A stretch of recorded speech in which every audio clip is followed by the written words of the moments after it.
Going Under is a totally accurate business simulator, which you must kill your competition to survive. This game, held together by the Spaghetti Code, is a goofy experience, a quirked up good time, coated with the sauce. And with the developer's next game having just been released, I would say now is as good a time as any to look back on the only other game they have ever made. If you're a fan of dungeon crawling, Sisyphean punishment, and tongue-in-cheek grinding, it's time to pull yourself up by your bootstraps and clock in.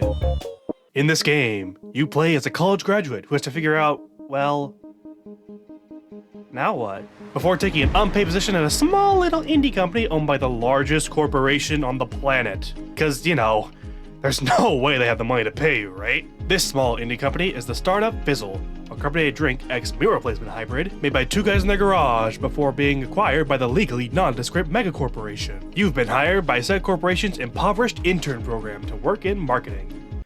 However, on your first day at the job, you realize that Alexa's already doing your job for you, so you're nothing more than an errand girl for all your coworkers. These coworkers include Marv, the project manager, who just has the company's best interests at heart. Ray, the eccentric CEO who is very mature, devilishly handsome, and totally knows what he's doing. Fern, the flavor engineer who, yeah, I've got nothing comedic to say about him. He's just a gentle giant who is devoted to his craft and I think he's way too good for this world. Then we have Tappy, the financial manager, who is totally respected by her coworkers. Kara, the lead programmer, who totally loves her job at the computer she works with. And then there's Swamp. You know, I'm not really much into dating apps, or dating in general. I'm more of a loiter at the computer store and put stupid memes at the wallpapers of all the display models kinda guy. The other big thing you realize after clocking in is, Ma, there are monsters on the loose! In the wonderful, magnificent, independent city-state of Neo-Cascadia, when a business goes under, it sinks into the earth and becomes a dungeon, with all the workers there becoming monsters, forced to roam the halls forever. So now it's up to you to clear out the infestation and see what they have that we can legally reallocate back to our business that we can thrive like never before. Keep working hard, and you may just be able to rise through the ranks, challenge your corporate overlords, and kill Jeff Bezos. His his weapons are called Corner Cutter and Union Buster. So Going Under is a roguelite dungeon crawler. If you're watching this video, I assume you know what a roguelike is. But if somehow you don't, allow me to give a brief explanation. So you'll drop into a dungeon and find some enemies waiting to steal your lunch money. Killing those enemies gets you their lunch money instead, and that money can be used to buy items at the shops. Items can also be found hidden away in secret rooms, and all items act to make you stronger, you hear? You'll either make it to the bottom of the dungeon and kill the boss, or kill it on the way down, losing all your progression. You have to start all over from the beginning. So now the basic 4 beginners guide is out of the way, I'll jump more into what makes this game unique. Unlike most titles in the genre, you don't start with any weapons. It's only you, your bare hands, and the sweat of your brow from working way too damn hard at a job that doesn't even pay you. However, if fisting really isn't your speed, that's what she said. You can pick up anything in the dungeon and use it as a weapon. And I do mean anything. A ping pong racket? Yeah, I see how that could be used as a weapon. Body pillows? Sure! The blockchain? Why the hell not at this point? Literal college debt manifested into a ball and chain? I'm finally putting my college education to use. Once you select your weapon loadout, you can defeat your enemies by playing as either a rushdown character or a zoner. Just be careful using your weapons as they all have the chance to break. I do want to go back to something that I said earlier. I said this is a roguelite, but I spent the last few minutes explaining what a roguelike is. Are those the same thing, you may ask? Well, actually, a roguelike forces you to start over at square one after every death, where the only thing you bring with you afterwards is experience and knowledge. However, a roguelite gives you certain amounts of progression to carry between runs. This progression is accomplished in Going Under through mentorships and endorsements.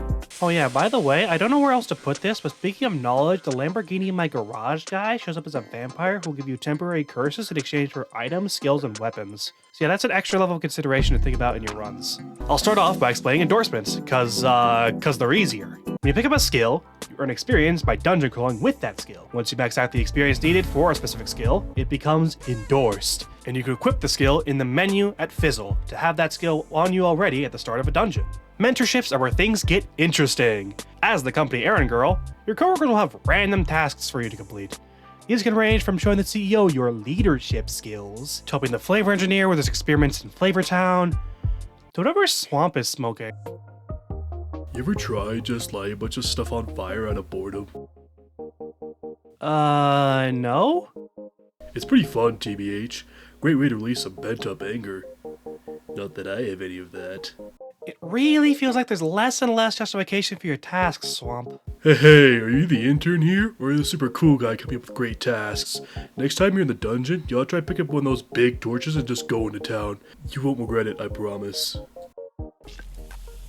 As you complete these tasks, your coworkers will provide you with useful benefits, such as more money, on-the-go healing, access to the company card, and swamp lifting. Each coworker gives multiple benefits as you accomplish more of their mentorship tasks, which can make the difference between a successful business venture and going under. Okay, so if my delivery and explanation hasn't made it obvious, this game's narrative and writing is a satire of startup culture and capitalism as a whole. Cubicle, the legally nondescript megacorporation who owns you, is dangerously similar to a certain real-world megacorporation that I will not mention for legal reasons. In fact, all the game's environments are very on the nose in their design. So it's time for the part of the video where I autistically ramble to you about it because it's my video and what I say is law. The first dungeon you'll drop into is Joblin, a failed gig worker corporation. You want something done? Hire Joblin to do it. Doesn't matter what it may be, they'll do it for you, no questions asked.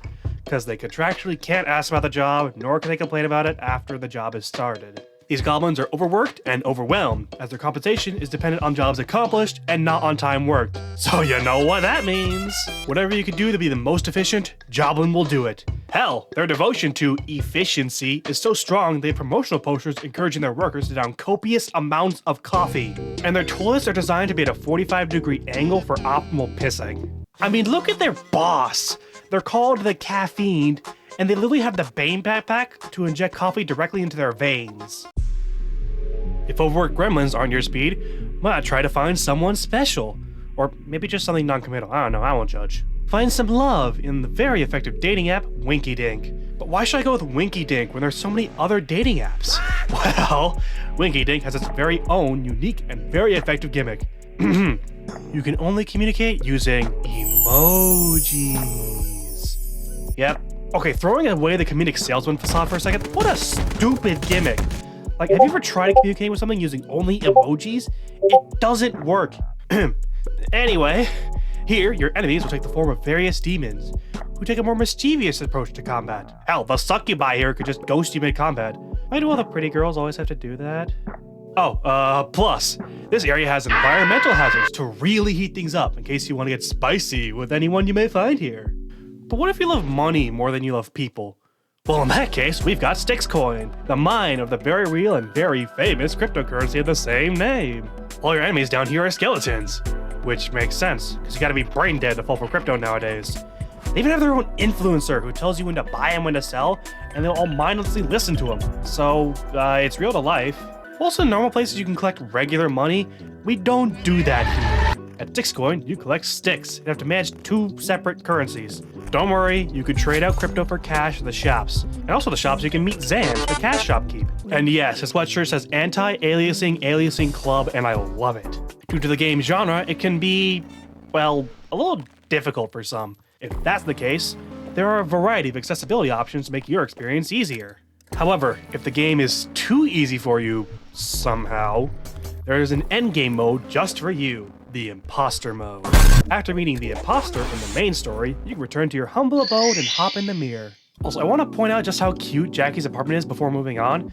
It's not much, but it's packed with so much charm. From the various motivational posters to the plushies of other indie games, to that you could just listen to the game's soundtrack at her desk. It's all just really well designed and I love it. Am I missing anything? Oh right, the mirror!